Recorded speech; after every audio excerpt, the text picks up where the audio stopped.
Welcome to Ink Media TV. It happened on a Saturday, June 21, 2025. It was a day that had all the makings of a historic celebration in Anderson County, South Carolina. Hundreds of families, students, and community members gathered along Scarborough Road near the Veterans of Foreign Wars post to mark the 6th annual Juneteenth Festival. Music played, grills smoked, and children darted between food stalls and dance circles. The VFW post had no official involvement in the event, but its proximity added to the communal feel. For hours, the atmosphere was light, jubilant, a shared honoring of freedom. But as the night wore on, the mood shifted. Around 10 p.m., tensions flared in a nearby parking lot. A fight broke out, loud voices, shoving, then suddenly gunshots. Chaos exploded across the crowd. People screamed, dropped drinks, stumbled over folding chairs and ran for cover, abandoning shoes and phones in the mad scramble. At least 100 first responders, paramedics, police, and firefighters rushed in as panic spread like wildfire. Within moments, the site of a historic celebration transformed into a crime scene. Lying among the debris was 35-year-old Laporshia Janae Gray Cobb, a mother of two and a lifelong Anderson resident. She'd been struck in the abdomen. Despite the quick arrival of emergency services, she was pronounced dead at the scene. 9 others, ranging in age and background, were also shot.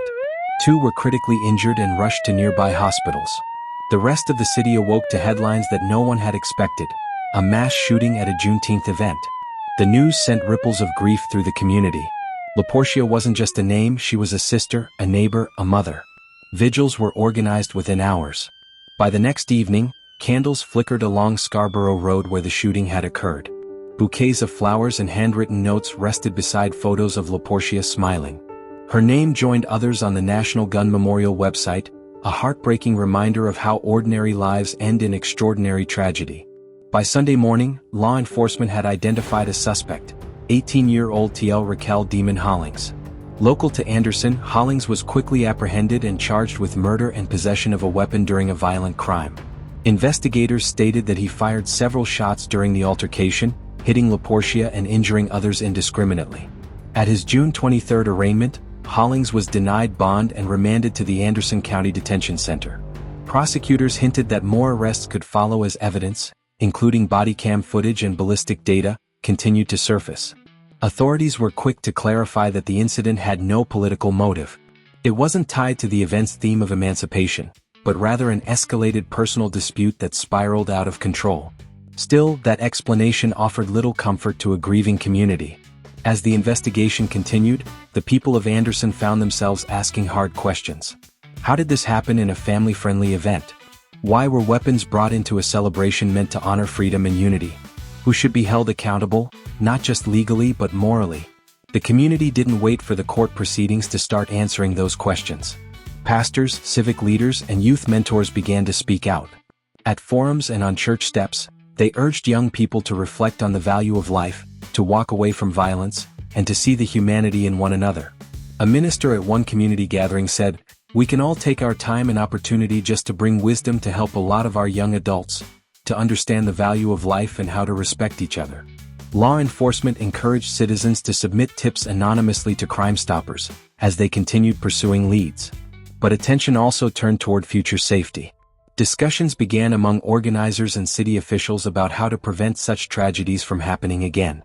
Ideas ranged from installing metal detectors and increasing uniformed security to proposing controversial gun-free zones during major public events. Meetings were held behind closed doors, as local organizers consulted with law enforcement about updating event safety protocols. In parallel, faith-based organizations and grassroots groups launched dialogues around conflict de-escalation and nonviolence. Forums sprang up at churches and community centers.